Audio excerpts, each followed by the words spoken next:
नमस्कार, TNN 24 news में फिर एक बार आपका स्वागत है। मैं हूं रियाज शेख। 3.5 महीने से चल रहे हैं लॉकडाउन के कारण बुनकरों पे संकट का बादल छाया हुआ है और उसमें ख़ास तौर से देखा जाएगा कि बिजली बोझ भी कहीं ना कहीं उनके ऊपर आके मंडरा रहा है, जिसके कारण पावर लूम बंद दिखाई दे रहे हैं। 4,372 पावर लूम आज तक बंद हो चुकी है, लेकिन कोई इसका संज्ञान नहीं ले पा रहा है। यहाँ तक कि ऊर्जा मंत्री नितिन राउत जी भी नागपुर के होने के बाद भी उनकी तरफ बुनकरों की ओर ध्यान नहीं दे पा रहे हैं। तो आइए हम कुछ लोगों से मिलते हैं, उनकी राय जानते हैं कि उन बुनकर एक कम्युनिटी की राय जानते हैं कि उनके ऊपर कितने गम के बादल छाए हुए हैं और ऊपर से बिजली बिल का भी बोझ, जो मनमानी बिजली बिल दिया गया है, जिसके कारण वो भर नहीं पा रहे हैं।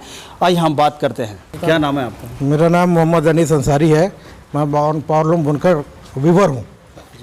सर, हमारे यहाँ मशीन बंद होने की वजह से हम मजदूरों पे ये संकट आया है कि ना सेठ हमको काम दे पा रहा है और ना हम अपनी रोज़ी रोटी जो हमसे ये मजदूरी मिलती थी, हम उससे भी मोहताज हो गए हैं। इसलिए हमारे कारोबार पर जिस तरीके से किसानों के साथ ये सरकार हमेशा रियायत करती थी और बुनकरों को नज़रअंदाज करती है। हाँ, तो ये हमारा ये कहना है कि जब हमारा सेठ उसको काम मिलेगा, उसको धागा मिलेगा, उसको मतलब भी मिलेंगी, तो वो हमको ला के देगा। हाँ, और जब वो हमको ला के देगा तो हम मशीन चलाएंगे तो हमको 2 पैसा मिलेगा और हम अपने बाल बच्चों को उसके जाके उसका खर्चा चलाएंगे। तो आज हम खुद भुखमरी, हमारे बच्चे भुखमरी के शिकार पे आ गए हैं। और हम जो है कहीं ऐसा ना हो कि जिस तरीके से किसान बेचारा आत्महत्या कर रहा है, उसी तरीके से बुनकर समाज का मजदूर भी आत्महत्या करने पर मजबूर ना हो जाए। मुझे ये बताइए, एक मशीन पे कितने लोग काम करते हैं? 2 मशीन एक कारीगर इस वक्त चलाता है। हाँ, और बड़ी मेहनत करने के बाद 17-18 घंटा चलाने के बाद वो 2,000-2,500 रुपये का काम करके अपने बाल बच्चों को पालता था। आज की कंडीशन में ये सारा लॉकडाउन होने की वजह से आज की तारीख में हम 1000 से 500 से 1000 रुपया नहीं मजदूरी निकाल पा रहे हैं। हाँ, तो हम उसमें 500 में क्या करें? हाँ, घर जाए तो बच्चे परेशान। हाँ, काम नहीं मिलने से क्या नाम से हमारे को हम अपने बच्चों को अपना मुंह नहीं दिखा पा रहे हैं। ये सिर्फ हमारे ऊपर यह संकट है मजदूरों पे आया, और सेठ लोग के ऊपर जो आया है वो तो अलग बात है। एक सेठ को 10-10, 12-12 मजदूर संभालना पड़ता है। वो बेचारा क्या करे? आज मजदूर से वो मुँह छुपा के सेठ पे भागे फिर रहा है। हाँ, कि हम अपने मजदूरों को कैसे रोजगार दें और कैसे क्या नाम उनको यानी कम से कम 2 वक्त की रोटी को मुहैया कराएं। एक तरफ सरकार कहती है कि हमारे भारत में उद्योग को बढ़ावा दिया जाए, लेकिन सरकार की अनदेखी के कारण आज पावर लूम बंद पड़े हैं। पावर लूम के जो काम करने वाले हैं, जो लेबर है, उनके घरों में भूखमरी की नौबत आई है।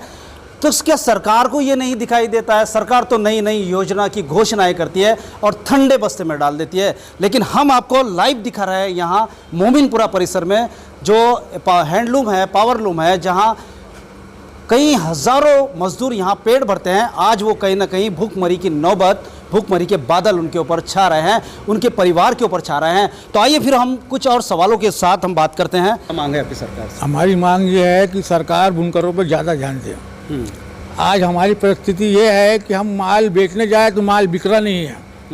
हमको सूख धागा नहीं मिल रहा।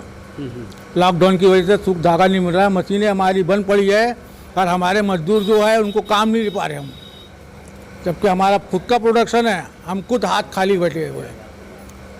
तो हमारी मांग ये है कि सरकार बुनकरों पे कोई ध्यान दे, पे तवज्जो दे। और उस पर से हमारा बिजली बिल इतना बढ़ के आ गया 3 महीने लॉकडाउन में कि हम उसको भर नहीं पा रहे हैं। कहीं ना कहीं सरकार ने रियायत देना चाहिए, क्योंकि 3 महीने के लंबे लॉकडाउन के कारण ये सरकार का ही आदेश था कि आप अपने घरों में रहें, घरों से बाहर ना निकले। ये आदेश सरकार का था और उसका बहुत अच्छे तरीके से सारे लोगों ने पालन किया। जब सभी लोगों ने इसका पालन किया, लॉकडाउन का पालन किया, आदेश और सम्मान किया आदेश का, तो वो घरों में थे। तो सरकार का ये कर्तव्य होता है कि वो अपनी तरफ से बिजली बिल को माफ़ किया जाए। उसी तरीके से स्कूली जो बच्चे हैं उनकी फ़ीस को, जो 3 महीने से घर में थे, वो फ़ीस भी माफ़ करने की मांग की जा रही है। पूरे भारत में की जा रही है। जहां भी लॉकडाउन से जिन्होंने इसको भोगा है, इस लॉकडाउन को भोगा है, वो पूरी तरह से मांग कर रहे हैं। तो बुनकरों की अगर हम बात करते हैं तो बुनकरों के कारखाने पूरी तरह से बंद दिखाई दे रहे हैं। आइए हम दिखाते हैं आपको कि बुनकरों की उन मशीनों की क्या हालत है जो 3 महीने से लॉकडाउन के कारण बंद पड़े हैं। और मैं आपको दिखा दूं कि जाले भी यहाँ इन मशीनों को लग गए हैं, गर्द जम गए हैं पूरी तरह से। तो हम ये पूरी हालत जो आप देख रहे हैं ये 3 महीने के लॉकडाउन में हुई है, जिसकी वजह से बुनकरों पर उनके खाने के लाले पड़े हैं। ये मशीनें जहां एक तरफ चहकती थी, आवाज़ें करती थी और अपने काम को अंजाम देती थी, वही बुनकर जो इस पर पेट भरते थे, आज 3 महीने से इनकी हालत देखने जैसी है, जहां धूल जमी है, डस्ट जमी है। तो इन बुनकरों का यही कहना है कि हमारे 3 महीने के जो इलेक्ट्रिक बिल है उसको माफ़ किया जाए। क्या नाम है आपका? बिलाल अंसारी। हमारे यहाँ तो इस कदर दिक्कत आ रही है सर कि क्या बताना। हमारे यहाँ मजदूर तबका जो था, वैसे ही मजदूर तबका होता है, मजदूर होता है, छोटा तबका होता है। इसके साथ में महिलाएं भी जुड़े होती है, बच्चे भी जुड़े रहते हैं, उनको भी काम धंधा कुछ नहीं मिल रहा है। तो उसकी वजह से हमारे यहाँ जो बिस्सी वगैरह जो 100-200 रुपये हफ्ते की जो बिस्सी चलती थी वो भी नहीं चल रही है और बहुत परेशानी हो रही है। माल देने जाओ तो माल कोई ख़रीदने वाला नहीं है, माल लेने जाओ धागा वगैरह, भीम वगैरह, जरी वगैरह, वो कोई स्थिति ऐसी है ही नहीं कि वो खरीद सके हम। अच्छा, मुझे ये बताइए कि यहाँ जो मैं देख रहा हूँ ये आपका कारखाना ये बंद पड़ा है बिल्कुल लॉकडाउन के कारण और बिजली बिल नहीं भरने के कारण, क्योंकि सभी लोग कह रहे हैं कि बिजली बिल बहुत ज़्यादा आ गया और बिजली बिल उन्होंने एक एवरेज बिल में दे दिया, 250 यूनिट के आसपास में दे दिया, जो भरने के योग्य नहीं है। तो मेरा ये प्रश्न है आपसे कि ये जो मैं बंद कारखाना देख रहा हूँ, जो कारखाने में खड़ा हूँ, इसमें कितने लोग काम करते हैं और कितने परिवार पलते हैं? इसके अंदर में कम से कम 10 से 15 परिवार पलते हैं और बाकी के लोग जुड़े हुए रहते हैं। और बिजली बिल सबसे मेन संकट हमारे साथ में।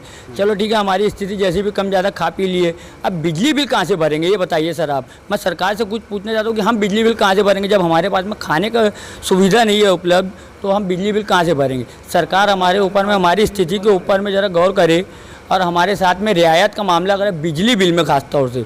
जब हमारे पास में पैसे ही नहीं रहेंगे तो हम बिजली बिल कहाँ से भरेंगे। आप खुद ही बताइए सर। सरकार से मैं पूछता हूँ कि सरकार के कुछ ध्यान दे रही है हमारे ऊपर में।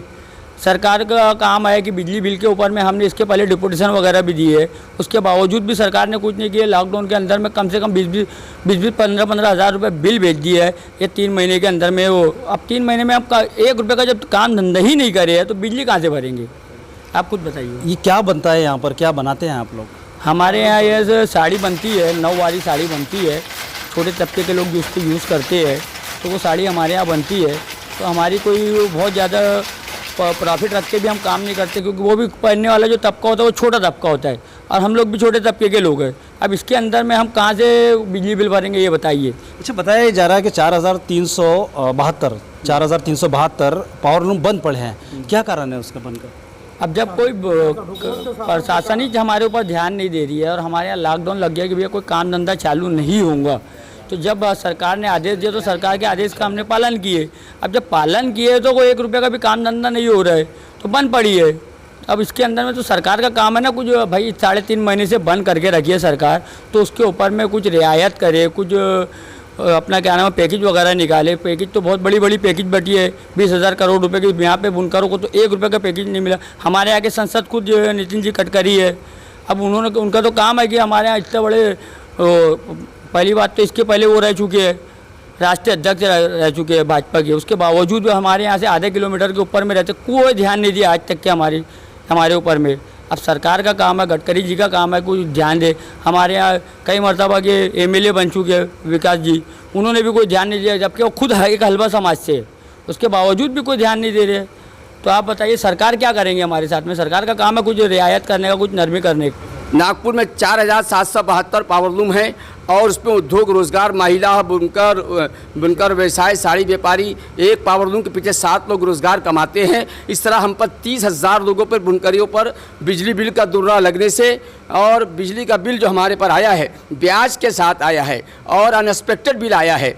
और हमारी सरकार से मांग ये है, नितिन राउत हमारे नगर के पालक मंत्री भी है, ऊर्जा मंत्री भी है, बड़े शर्म की बात बता रहा हूँ मैं इस पर टीवी के माध्यम से कि हमारा नागपुर जो है, हमारा विदर्भ जो है बिजली पैदा करता है। यहाँ की बिजली मराठवाड़ा और नासिक तक जाती है और हम बिजली मंत्री के साए में रहने के बाद बिजली बिल के भोगी रहे, यह बड़े दुर्भाग्य की बात है। सरकार से हमारी डिमांड है कि हमारे इस बिजली बिल को माफ़ किया जाए और सरकार पावरलूम बुनकरों की नई योजनाओं की घोषणा करे। एक पावरलूम पर 65,000 तानी बानी का नुकसान हुआ है, 65,000 फी पावरलूम बुनकरों को आर्थिक मदद करें और बिजली बिल माफ़ करें। ये हमारा आंदोलन कोई नागपुर शहर नहीं, अभी आपको बताते चले प्रताप होगाड़े साहब हमारे पावरलूम बुनकर एक्शन कमेटी के महाराष्ट्र प्रेसिडेंट हैं, उन्होंने अभी हमारा पूरा हर जिले में हमारा आंदोलन हुआ। ईद के बाद अगर यही सरकार हमारा ध्यान आकर्षित नहीं करेगी तो ईद के बाद में इंशाअल्लाह रहमान हम बड़े पैमाने पर